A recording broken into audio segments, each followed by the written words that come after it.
मला माझे काही नातेवाईक म्हणतात मला पैशाचा गर्व आला, त्यांच्यासाठी खास. मी उगाच कठोर झाली नाही. मी आयुष्यात खरंच खूप भावनिक होती, प्रेमळ होती, लोकांवर जीव ओवाळून टाकणारी होती, आपलं सगळं देऊन टाकणारी होती.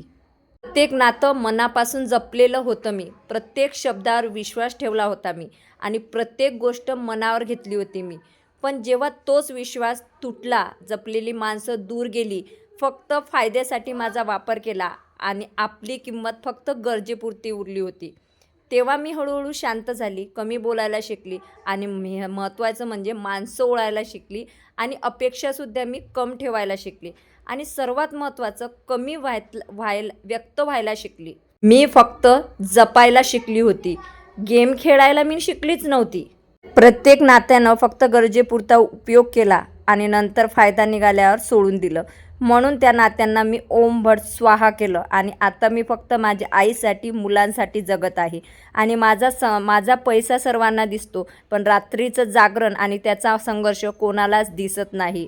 बरोबर ना? भेटूया नेक्स्ट व्हिडिओमध्ये.